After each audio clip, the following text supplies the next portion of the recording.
La televisión es un sistema de telecomunicación incluida en el conjunto de los medios audiovisuales para la transmisión y recepción de imágenes en movimiento y sonido a distancia que pueden realizarse mediante ondas hertzianas o por redes empleadas para la comunicación de masas, es decir, una audiencia amplia.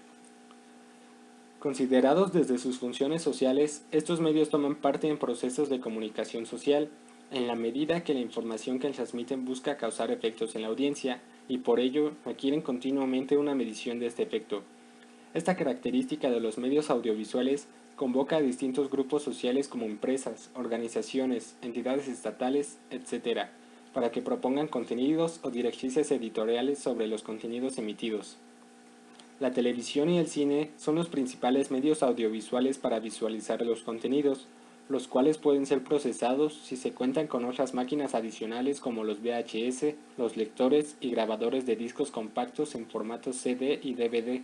Con estos aparatos, el usuario puede grabar y extraer los contenidos recibidos y crear contenidos nuevos. Un criterio primero para clasificar el conjunto de los videos es plantear el modo en que presentan la realidad, o dicho en otras palabras, la posibilidad de que el receptor los entienda según la intención comunicativa, realistas o sucedidos, en primer lugar, o como una creación de la imaginación, fantasía, o finalmente como resultado de una intención de influir en él. Así, esta primera división se da entre formatos ficcionales, informativos y publicitarios. En el primero se presentan en algunos aspectos con situaciones o personajes de la vida real, hechos históricos o hechos del presente. En el segundo, la información se configura según diversos géneros, centrándose exclusivamente en hechos, datos y opiniones de actualidad inmediata, permanente o sucesiva. Y en el tercero, se emplea la información como argumento persuasivo, donde la publicidad es el principal soporte económico de la televisión. Recordemos que el medio televisivo se fundamenta en el video, es decir, imágenes en movimiento que se agrupan según un criterio y que por ello presentan distintos puntos de vista. Influencia positiva y negativa de la televisión en la sociedad. La televisión influye en la sociedad, pero se ha demostrado que los más afectados por la TV son los niños.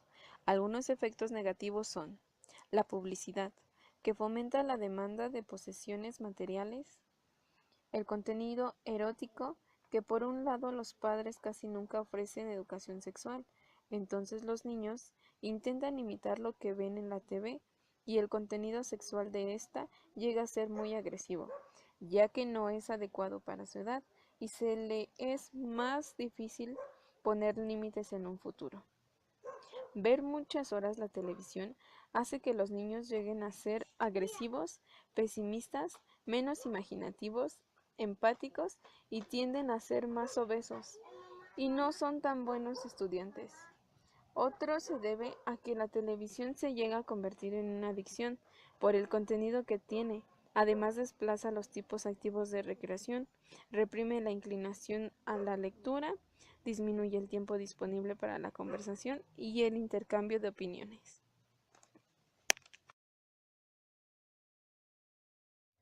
La televisión no solo tiene efectos negativos, sino que también positivos.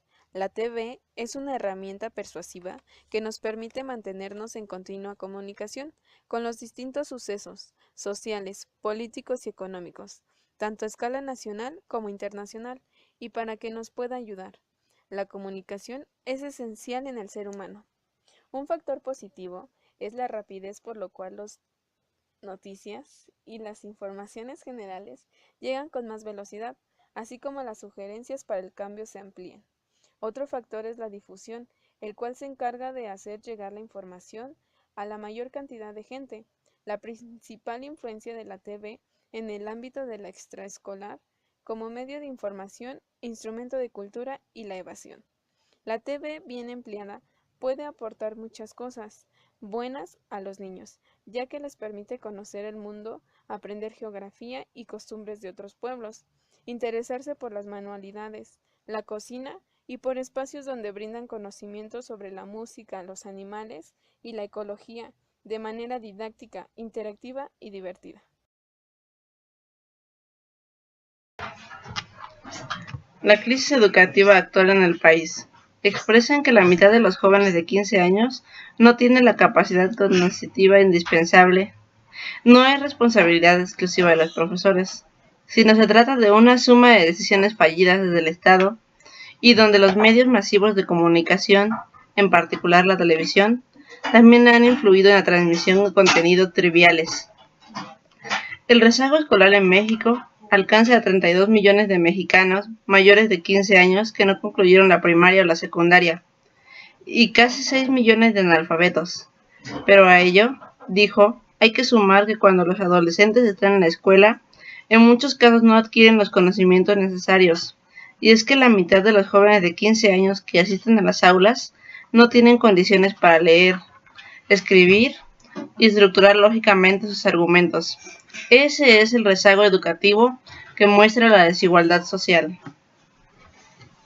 Además, cabe subrayar el hecho de que la enorme fuerza de las televisoras y la radio han hecho del poder mediático un nuevo poder del Estado, cuya creciente omnipresencia ha dado lugar a lo que llama Cuarta República Mediática.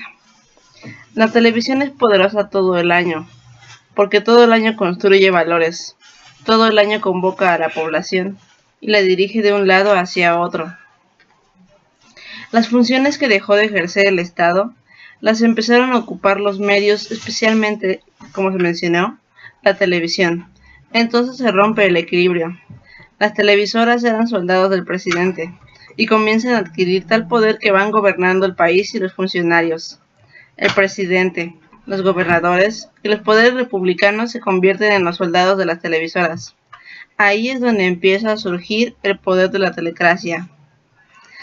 La televisión ya tiene la capacidad de generar políticas públicas, como lo vimos con la Iniciativa México, generando políticas en cuanto al agua, la producción de alimentos o cómo enfrentar los problemas de drogadicción.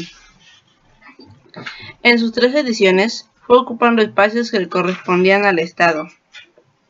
Y el poder mediático ha ocupado no solo los espacios que ha dejado un Estado cada día más débil, sino también otros, por su propia capacidad de penetración, de socialización, velocidad de cambio e información. Ha podido superar todo lo que es la infraestructura que históricamente ha construido el Estado de la Nación. Por ejemplo, el Estado-Nación estuvo fundamentado durante mucho tiempo en la Secretaría de Educación Pública, casas de cultura, libros de texto, en algunas creencias o valores nacionales. Todo eso ya fue superado por la penetración diaria de la televisión en las casas, por la programación versátil que va modificando todo lo que construyó el Estado-Nación.